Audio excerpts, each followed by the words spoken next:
BA first year history paper 2 की कक्षा में आप सब विद्यार्थियों का स्वागत है। आज हम बात करेंगे फिरोज तुगलक की गृह नीति व विदेश नीति की। गृह नीति में आगे बढ़ते हुए शिक्षा और साहित्य। फिरोज की शिक्षा के विकास में भी विशेष रुचि थी। उसने अनेक विद्यालयों, मठों एवं पाठशालाओं की स्थापना की और उनमें विद्वान लोगों को नियुक्त किया। शिक्षण संस्थाओं को राज्य की ओर से अनुदान तथा योग्य विद्यार्थियों को छात्रवृत्ति देने की व्यवस्था की गई। सुल्तान फिरोज स्वयं भी एक अच्छा लेखक था। उसने अपनी आत्मकथा फुतुहात ए फिरोजशाही स्वयं लिखी।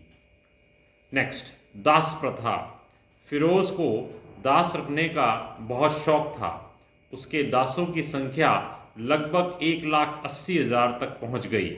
उनकी देखभाल के लिए एक अलग विभाग और एक अलग अधिकारी की नियुक्ति की गई, पर इस पे शाही व्यय बहुत अधिक हुआ।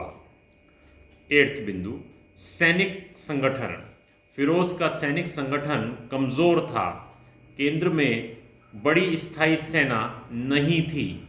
अधिकांश सैनिकों को जागीरों के रूप में वेतन दिया जाने लगा। ऐसी स्थिति में सेना के शक्तिशाली होने का प्रश्न ही नहीं उठता। 9वां बिंदु, धार्मिक नीति। अलाउद्दीन खिलजी और मोहम्मद तुगलक जैसे शासकों ने धर्म को राजनीति से दूर रखा। इसके विपरीत फिरोज ने राजनीति को धर्म पर आधारित बना दिया। उसने दरबार में उलेमा वर्ग को प्रधानता प्रदान की।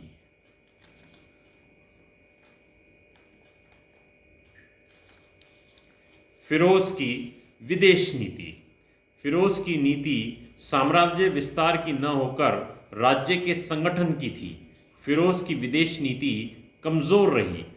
उसके समय में कोई महत्वपूर्ण विजय प्राप्त नहीं की गई। उसके शासनकाल की प्रमुख घटनाएं इस प्रकार थीं। प्रथम, बंगाल के विरुद्ध अभियान 1553 ईस्वी और 1359 ईस्वी। बंगाल में हाजी इलियास ने अपनी स्वतंत्र सत्ता स्थापित कर ली थी। इस कारण 1353 ईस्वी में फिरोज ने बंगाल पर आक्रमण किया, पर फिरोज इस अभियान में असफल रहा। 1359 ईस्वी में फिरोज ने बंगाल पर पुनः आक्रमण किया। इस बार भी फिरोज असफल रहा। बंगाल के दिल्ली सल्तनत में सम्मिलित करने के प्रयत्न असफल सिद्ध हुए। दूसरा बिंदु, जगन्नाथपुरी और उड़ीसा पर आक्रमण 1360 ईस्वी। फिरोज ने बंगाल से वापस लौटते समय जगन्नाथपुरी के मंदिर को ध्वस्त करने की योजना बनाई। मार्ग में जनता के विरोध को समाप्त करते हुए फिरोज कटक तक पहुंच गया। उड़ीसा के राज्य ने आत्मसमर्पण कर प्रतिवर्ष कुछ हाथी देने के आश्वासन पर फिरोज वापस आ गया। तीसरा, नगरकोट पर आक्रमण 1361 ईस्वी। फिरोज ने 1361 ईस्वी में पंजाब के कांगड़ा में स्थित नगरकोट पर आक्रमण किया। नगरकोट के राजा ने फिरोज तुगलक के आधिपत्य को स्वीकार कर लिया। चौथा बिंदु, सिंध पर आक्रमण 1362 ईस्वी। 1362 ईस्वी में फिरोज ने सिंध पर आक्रमण किया। सिंध ने दृढ़तापूर्वक इस आक्रमण का सामना किया। 1363 ईस्वी में फिरोज ने पुनः आक्रमण किया और सिंध के शासक को विवश होकर सुल्तान की अधीनता स्वीकार करनी पड़ी। नेक्स्ट, विद्रोह और उनका दमन। पहला विद्रोह गुजरात के सूबेदार दामगानी ने किया। ये विद्रोह असफल रहा और दामगानी का सिर काटकर दिल्ली भेज दिया गया।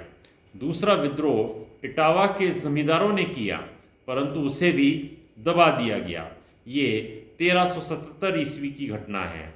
तीसरा असफल विद्रोह कटहर, जिसे हम रोहिलखंड भी कहते हैं, के शासक खड़कू ने किया। 1388 ईस्वी में फिरोज की मृत्यु हो गई। धन्यवाद विद्यार्थियों।